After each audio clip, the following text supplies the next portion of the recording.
Bismillahirrahmanirrahim. Assalamu alaikum and hi everyone. I welcome you all to my channel Virtual Minds with Shweb. We are going to start a Faxen series General Science Grade 6 course. This course will be beneficial for both students and teacher. इस course का जो सबसे पहला unit है वो है cellular organisation. आज के इस लेक्चर में हम 2 एसएलओस को अचीव करने की कोशिश करेंगे। पहला एसएलओ है वो ये है कि at the end of this lesson the student will be able to recognise the cell as the basic units of life. के सेल के स्टूडेंट जो है वो रिकॉग्नाइज कर सकेंगे कि सेल जो है वो लाइफ का एक बेसिक यूनिट है। That are organise into tissues, जो टिश्यूज़ में ऑर्गेनाइज्ड है, ऑर्गन में ऑर्गेनाइज्ड है और सिस्टम में कैसे ऑर्गेनाइज्ड है और एक ऑर्गेनिज्म में ये कैसे ऑर्गेनाइज्ड है। तो इस लेसन में हम ये या स्टूडेंट्स जो है वो इस चीज़ की पहचान कर सकेंगे कि सेल कैसे एक बेसिक यूनिट ऑफ लाइफ है, कैसे ये टिश्यूज़ में ऑर्गेनाइज्ड है, कैसे ये ऑर्गन्स में ऑर्गेनाइज्ड है, कैसे ये एक सिस्टम में ऑर्गेनाइज्ड है और कैसे ये एक ऑर्गेनिज्म में ऑर्गेनाइज्ड है। जो सेकंड एसएलओ है वो ये है कि student will be able to arrange and rank the different levels of cellular organism.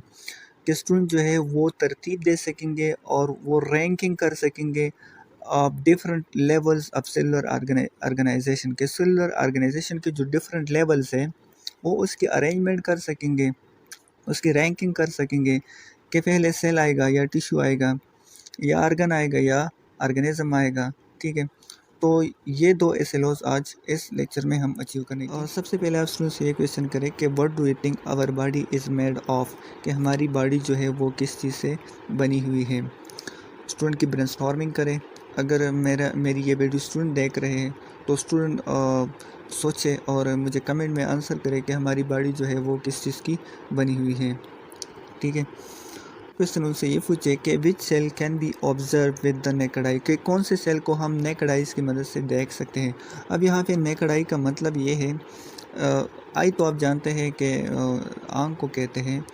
Naked eye का मतलब ये होगा कि वो आँख जो बग़ैर किसी ऑप्टिकल इंस्ट्रूमेंट्स के मदद से देख सकें, यानी हम कोई माइक्रोस्कोप इस्तेमाल किए बग़ैर या कोई लेंस इस्तेमाल किए बग़ैर जब किसी चीज़ को देख सकते हैं तो उसको हम कहते हैं we can see without the naked eyes. तो आप ये पूछे कि कौन सा सेल है जो हम नेकेड आई की मदद से देख सकते हैं, यानी बग़ैर किसी माइक्रोस्कोप की मदद से हम देख सकते हैं। तो इसके हमारे पास डिफरेंट सेल्स हैं, जैसे ओवा है, जैसे कुछ मसल सेल्स हो गए या फिर लार्ज न्यूरॉन्स हो गए। इसको हम विदाउट माइक्रोस्कोप देख सकते हैं, विद नेकेड आई इसको हम देख सकते हैं। अब आते हैं, देखते हैं कि जो सेलुलर ऑर्गेनाइजेशन है इसमें 2 वर्ड्स है, एक है सेलुलर और दूसरा है ऑर्गेनाइजेशन। तो सेलुलर जो है वो सेल से बना हुआ है और ऑर्गेनाइजेशन का आपको पता है किसी हम तंजीम को कहते हैं। ठीक है, अब सेलुलर ऑर्गेनाइजेशन का क्या मतलब हुआ। Cellular organisation is refer to the hierarchical arrangement of cells, hierarchical arrangement of cell in a living organism. किसी भी लिविंग ऑर्गेनिज्म में जो हायरार्कल अरेंजमेंट होता है किस चीज़ का, सेल्स का। हायरार्कल अरेंजमेंट से क्या मतलब है कि हम पहले सेल्स होते हैं, हम ये देखते हैं कि सेल्स किस चीज़ के बने हैं। ठीक है, फिर सेल से क्या चीज़ बना है, तो सेल से टिश्यू बना है, टिश्यू से क्या चीज़ बना है, ऑर्गन बना है, तो ऑर्गन से क्या चीज़ बना है, सिस्टम बना है, और सिस्टम मिलकर क्या बनाते हैं, तो एक बॉडी बनाते हैं। तो ये एक हमारे पास एक सेलुलर ऑर्गेनाइजेशन बनता है और इसको कहते हैं हायरार्कल अरेंजमेंट इसको कहते हैं। कि पहले सेल बना, सेल से क्या बना, टिश्यू बना, टिश्यू से क्या बना, ऑर्गन बना, ऑर्गन से क्या बना, एक सिस्टम बना, और एक सिस्टम मिलकर बनाता है एक ऑर्गेनिज्म या लिविंग थिंग या बॉडी बनाता है। ठीक है, have you ever wondered how different complex organisms such as elephant, humans etc. are formed? क्या आप लोगों ने कभी गौर किया है कि जो मुख्तलिफ़ कम्प्लेक्स ऑर्गेनिज्म है, जैसे एलिफेंट हो गया, इंसान हो गया, ये कैसे बने होते हैं। यहाँ पर वर्ड है कम्प्लेक्स ऑर्गेनिज्म। कम्प्लेक्स ऑर्गेनिज्म का क्या मतलब है? देखिए, एक होता है यूनिसेलुलर ऑर्गेनिज्म, एक होता है multi cellular organism. Unicellular organism वो होता है जो एक ही सेल से बना होता है, और मल्टी सेलुलर ऑर्गेनिज्म कौन सा ऑर्गेनिज्म होता है जो बहुत सारे सेल से मिलकर बना होता है। तो ये जो यूनिसेलुलर ऑर्गेनिज्म होता है वो एक सिंपल सेल से बना होता है, एक ही सेल उसमें होता है, इसलिए उसको सिंपल ऑर्गेनिज्म भी कहते हैं। लेकिन ये जो मल्टी सेलुलर ऑर्गेनिज्म है उसमें बहुत सारे सेल्स होते हैं, काफ़ी सारे सेल्स होते हैं, तो उनका जो सिस्टम होता है वो थोड़ा सा कम्प्लेक्स कहते हैं, कम्प्लेक्स ऑर्गेनिज्म।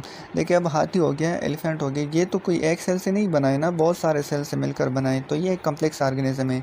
जैसे आपके पास ह्यूमन हो गए, तो ह्यूमन जो है वो किसी एक सेल से तो नहीं बने ना, बहुत सारे सेल से बने, तो इसलिए भी एक कम्प्लेक्स ऑर्गेनिज्म है।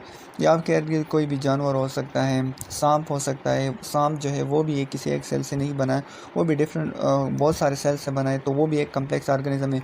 तो मैं आपसे पूछता हूँ, या जो बुक है वो आपसे पूछता है कि क्या आपने कभी गौर किया है कि ये जो ऑर्गेनिज्म है, डिफरेंट कम्प्लेक्स ऑर्गेनिज्म है, ये किससे बने हैं? ठीक हो गया। कभी आपने word building blocks they are composed of, कौन से बिल्डिंग ब्लॉक्स है जिस पर ये मुश्तमिल है, यानी कौन से बिल्डिंग ब्लॉक से ये बना होता है। बिल्डिंग ब्लॉक्स का मतलब ये है, जैसे कोई बिल्डिंग बनी होती है, कोई बिल्डिंग बनी होती है किस चीज़ से, ब्रिक से, ईंटों से बनी होती है, बहुत सारे ईंटें मिला के, लगा के, चुनवा के क्या बनाते हैं, एक बिल्डिंग बनाते हैं। तो उसी तरह ये जो कम्प्लेक्स ऑर्गेनिज्म में आपसे ये पूछता है कि जैसे कोई हाउस होता है वो बहुत सारे ईंटों से बना होते हैं, तो ये जो इंसान होते हैं या जो ये कम्प्लेक्स ऑर्गेनिज्म होते हैं, उनके बिल्डिंग ब्लॉक्स कौन से हैं, वो कौन से बिल्डिंग ब्लॉक से बना हुआ है। ठीक है। अल्लाह हैज़ क्रिएटेड एवरी ऑर्गेनिज्म, अल्लाह ताला ने हर एक ऑर्गेनिज्म को अराउंड अस, जो हमारे इर्द गिर्द है, विद ग्रेट परफेक्शन, उसको एक ग्रेट परफेक्शन से क्रिएट किया हुआ है, बनाया हुआ है, एक कामिल तरीके से उनको बनाए हुए हैं। Everything around us is made of a many smaller unit, हर एक चीज़ जो हमारे इर्द गिर्द है, हर एक चीज़ जो आपको नज़र आता है, ठीक है, कोई भी चीज़ वो किसी से बना हुआ, वो कई स्मॉलर यूनिट से मिलकर बना होता है, कई स्मॉलर यूनिट्स मिलकर हर एक चीज़ जो हमारे इर्द गिर्द है वो बनाता है। ठीक है। जैसे bricks are the building blocks use to build a house, जैसे हम बिल्डिंग ब्लॉक्स को यूज़ करते हैं किस लिए, कि हम एक हाउस तामीर करें, एक हाउस बनाएं, एक घर बनाएं, एक बिल्डिंग बनाएं।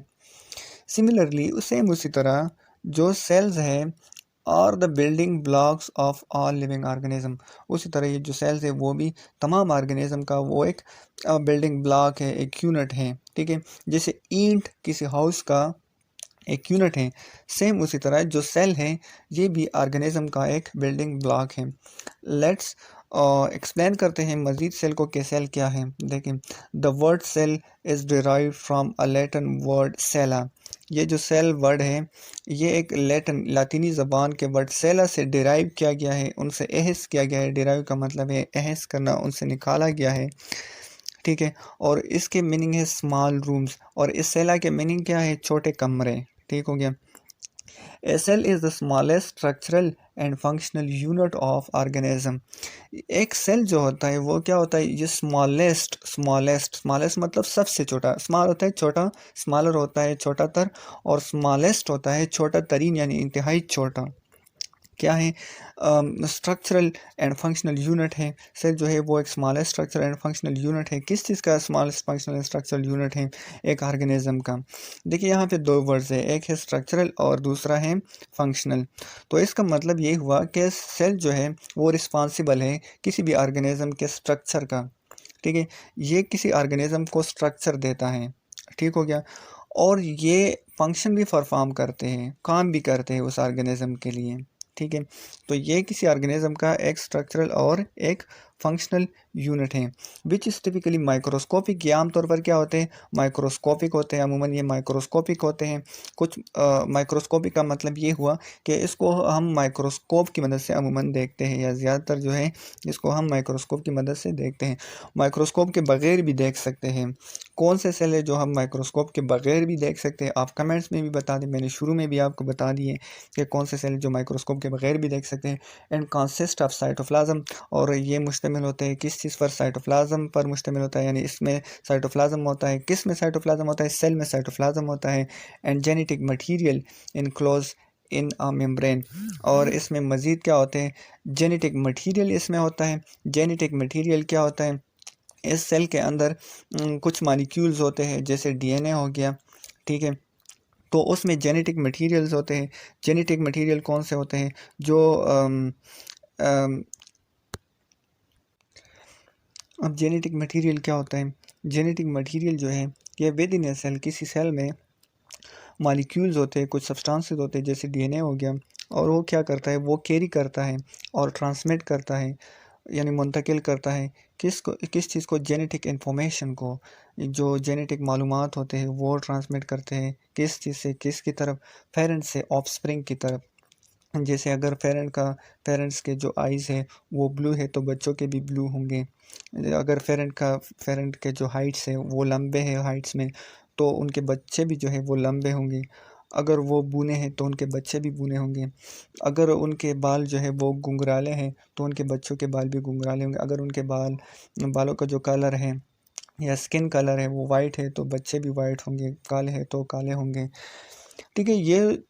तो ये सारी चीज़ें क्या हो गई, ये बालों का रंग, ये स्किन कलर, ये हाइट, रोलिंग, ये चीज़ें, ये सारी क्या हो गई, ये आपकी जेनेटिक इंफॉर्मेशन हो गई। और इन जेनेटिक इंफॉर्मेशन को कैरी और ट्रांसमिट करने के लिए जो रिस्पॉन्सिबल चीज़ है वो है जेनेटिक मटेरियल। और जेनेटिक मटेरियल का मैंने आपको मतलब समझा दिया कि ये कुछ सब्सटेंसेस होते हैं जो कैरी एंड ट्रांसमिट करते हैं जेनेटिक इंफॉर्मेशन को फ्रॉम पेरेंट्स टू ऑफस्प्रिंग। और ये कहाँ पे होते हैं, ये सेल में होते हैं, ठीक हो गया। Cell are too small to be observe with the naked आई।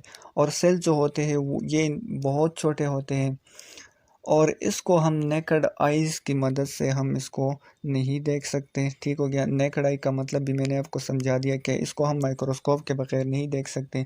अगर हम कोई लेंस ना लगाए या किसी ऑप्टिकल इंस्ट्रूमेंट का यूज़ ना करें तो हम सेल्स को आमूमन नहीं देख सकते, ठीक है।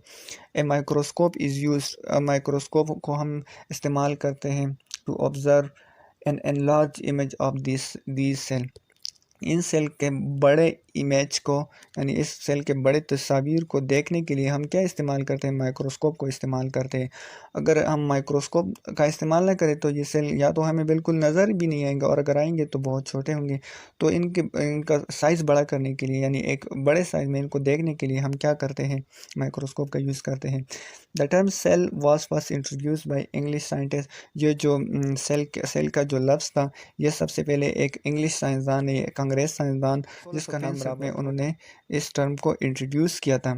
ही observe plant cell under microscope and introduce the term cell. उसने क्या किया था, उसने एक प्लांट सेल को देखा था माइक्रोस्कोप की मदद से, और उसने उस सेल को, उस चीज़ को क्या नाम दिया, सेल है। इस एक्टिविटी की तरफ आपने मुझे बताना है, ठीक है, और आपने स्टूडेंट से भी पूछना है। थिंग्स आई लर्न टुडे, आप लोगों ने क्या सीखा वो आपने यहाँ पे लिख लेना है, ठीक है, या आपने कमेंट में बताना है। थिंग्स आई फाउंड इंटरेस्टिंग, आप लोगों को कौन सी चीज़ इंटरेस्टिंग लगी, ठीक है, वो भी आपने बताने हैं, यहाँ पे लिख लेना है। बच्चों से आप लिखवाएं कि बच्चों से पूछे कि आपको कौन सी चीज़ इंटरेस्टिंग लगी। क्वेश्चन आई स्टिल हैव, कौन से क्वेश्चंस हैं जो अभी भी आपके माइंड में है, जिनको आपको समझ नहीं आई या जो क्लियर नहीं हो सके, या अगर कोई कन्फ्यूजन है, कोई भी क्वेश्चन आपके माइंड में है तो कमेंट्स में लिख लीजिएगा, और स्टूडेंट से इस बॉक्स में लिखवा लीजिए। अगर आप स्टूडेंट हैं तो ख़ुद लिख लें, ये तीनों क्वेश्चंस आप ज़रूर करना, ठीक है। Thank you, thanks for watching, और चैनल को सब्सक्राइब कर लीजिए। अगर वीडियो पसंद आई है तो लाइक कीजिए और दोस्तों के साथ शेयर भी कीजिए। थैंक यू वेरी मच, अल्लाह हाफ़िज़।